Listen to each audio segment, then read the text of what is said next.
Yeah, talking points don't work again, and unfortunately, the left is, their whole deal is closing ranks. They hand down their ideas like doctrine, whereas I think the right is still kind of open source to a degree because the right goes by principles more so than doctrine. That's a good point. Whatever there's two factions, and it's the centralized and the decentralized. That's really basically what it is. I mean, that's how the populists took over, and that's why the Democrats, they're beating back the leftists with sticks. Yes, they capitulate every now and again because it's just trendy, and you've got these kids that don't know any better, and they want to get them on board. But at the same time, the right won their revolt and took over the Republican Party largely, even if it's just for show, even if a lot of the politicians, you get a lot of these old guard Republicans that are now adopting the whole populist message, but even if it's just for show. Primary them, get them out. Yeah. You want me to vote Republican? Okay, primary all these guys. Yes. Yeah. All of them. Get them out. And I'm pretty sure everyone all the Trump supporters agree. Yes, rhinos out. I do think it's unfair to call them rhinos, though, like the Republican in name only, because I'm like, the truth be told, the Republican Party and the majority are do-nothings. Yeah. It's like the one or two guys, like Rand Paul maybe, who's going to do something different. So he's the one who's only Republican in name. He's more libertarian in principle. At the beginning of the show, I was thinking, I feel like American politics is different now. Like, it's still the same suit, American politics, but whoever's wearing it is like, because we're in the age of social media and popularity contests now. Yeah.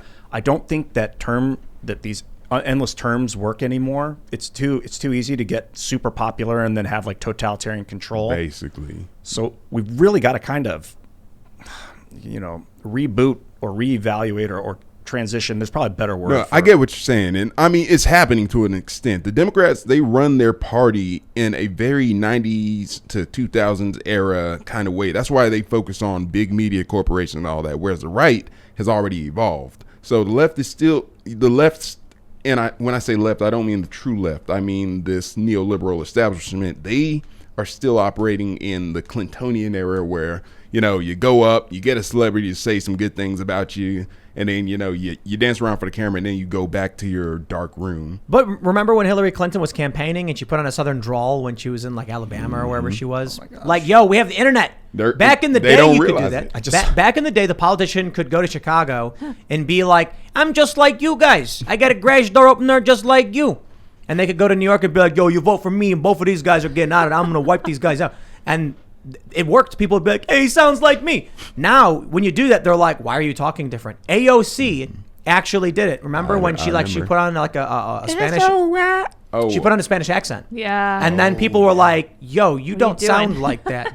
Yeah. And she was like, I wasn't putting on an accent. That's just because I'm bilingual. And it's like, dude, it worked when we were only newspapers. It would be like Hillary Clinton came and said these words. But if you actually heard it, she tries to imitate the people there. She did that in her campaign. Doesn't work. These are different times. You can't do that stuff. But they still think it's 20 years ago. Why? Well, Nancy Pelosi's what? She 80-something years old? How old is she? 81, I think. Dianne Feinstein's 90, isn't she? At some point, these politicians, they reach their shelf life. And, I think the GOP, a lot of the old guard politicians in the GOP are really about to probably bow out just because they see the writing on the wall. And that it is good. But the issue is the right has a very big talent scouting program. Think about this. Or a talent scouting, or an issue with their talent scouting program where a lot of the people that you see come up on the right, they don't get a lot of these people that are out on the forefront on Twitter making memes, spreading this information. A lot of these non-blue check but big name influencers, they don't scout those people. They get the interns, the people that work for somebody that they know to come up, the yes men, and that's who they put in. And these are anti-charismatic people. They don't quite understand or relate. And it's like getting somebody like Marjorie Taylor Greene. You can say what you want about her Q stuff and all of that, but she's different. You know what I can't stand? Republicans, they all wear suits. No, I get it. Democrats in Congress are wearing suits, but like conservatives, like mainstream conservatives show up to events wearing suits. 19-year-old kids wearing suits. I'm like, you are not relatable to a regular working class person. Nobody wants that guy. And it's like, you have all this talent right here, but you keep on picking the same old. And then you're wondering why you're getting stomped out by these people that are using Twitch streams and they're sitting up here, they're reaching out to the kids and they're inspiring youth to become leftists.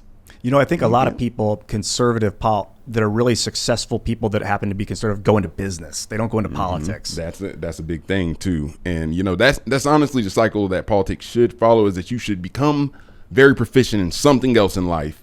And then once you've done that, once you've accomplished all that you want, then go into politics. That sounds pretty similar to what Trump did. Trump had already made his money. He had already become a business magnate.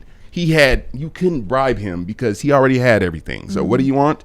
He wanted the accolades of going into politics. And now when you have that motivation, you're not out here trying to sell out the highest bidder. You're not out here trying to wear a bunch of corporate brands. You're just trying to get your legacy, you're just trying to get your legacy through. And that's why I didn't understand why they did not like this guy. Like, it's an insurance policy.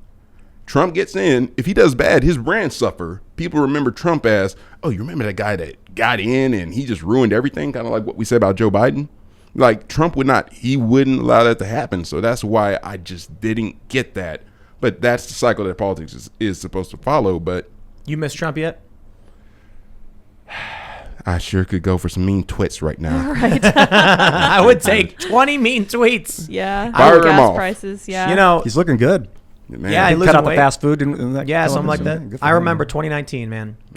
Best economy. People were cheering. Last Jim good Cramer year. was like, best numbers of our lives. COVID happened. I can't blame Trump for COVID. I know. But I can't, he was going along with it. He should have fired Fauci. There's a lot of things he could have done better, but it's a natural disaster of sorts. Part of his issue. But under his administration, in the first few years, things were skyrocketing. Yeah. The economy was through the roof. Booming. Business was booming. Now where are we? Trump didn't start any wars. He was trying to get our troops out of the Middle East. He made some absolute foreign policy mistakes, often with drone strikes, military strikes, missile strikes, commando raids, etc. But nothing ever came out of them. But the last couple of years, he was like, "It's pretty good." I'm like, "All right, Donald Trump's got a potty mouth, but this ain't bad." And then when Joe Biden comes along, I'm like, "I'll take the potty mouth." Plus, Trump's second term agenda was legit. He had like school choice on there. Yeah. Now we're 8 months in, and it's like Democrats voted for this. We got the border crisis. We got the Afghanistan withdrawal problem.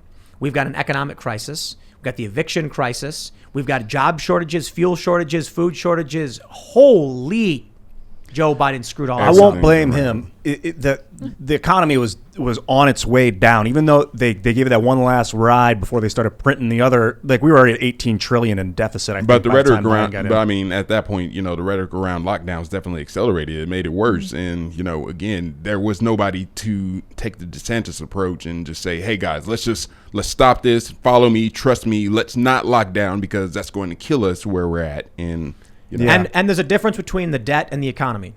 The debt's a problem. It means, we're going to see inflation. The government is overspending. It's overexerting itself. But when you have debt, the train is still moving. Mm-hmm. It's causing problems and it's bad. But when you just stop everything, that was the Democrats. Now, again, Donald Trump should have fired Fauci. Donald Trump was all about 15 days to slow the spread, but it was mostly Democrat governors who went hardcore. Trump does deserve some of the blame for the COVID response. Absolutely. Could have fired Fauci. He could have said no to a lot of the stuff. Thought he was doing something good. He was like, I'm going to race a vaccine out as fast as possible, everyone. Yay. Well, that was part of the issue, though, that we took a vaccine-centered approach. Again, Trump's original idea with the red and green zones, or however they did it, again, just testing, rapid testing. That was a much better approach. Rapidly test the individuals, make sure. Number one, the fact that we're still using PCR is just, it's an affront because PCR doesn't detect whether or not you're carrying a viral load that you can actually transmit. A rapid test would be very much suited towards that because that basically gauges your load, whether or not you can actually give somebody COVID or you can't. And then you quarantine the people, basically tell them, hey, go ahead and do this, stay away from these people, and you keep everything moving. The fact is, we took a vaccine-centric approach where we wanted to lock everything down until we got vaccines. Well, we got them. Well, hold on. We wanted to lock everything down for 15 days to slow the spread so hospitals didn't overload. Within 15 days, it turned into just a couple more weeks. Mm-hmm. Then it became just until we've stopped COVID. Mm-hmm. Then it's like, we'll get the vaccines. Don't worry. Once we have the vaccines, then we're back to normal. Then we get the vaccines, and they're like, okay, well, you still got to wear your mask if you get the vaccine. Then they were at the point where they're like, look, we need everyone to do weekly tests. And if you don't want to do a weekly test, get the vaccine. Now we're at the point where they're like, even if you've gotten the vaccine, you need a weekly test. That's at University of Arizona. Thanks for checking out this clip from the Timcast IRL podcast. If you want to see the full show, come back to this channel, youtube.com/TimcastIRL, Monday through Friday at 8 p.m., where you can leave comments and super chat. and we actually will read your comments on the show. Don't forget to like, share, subscribe, and if you want exclusive members-only content, segments you can't get anywhere else, go to timcast.com, become a member, and we even have full bonus episodes. Thanks for hanging out, and we'll see you all next time.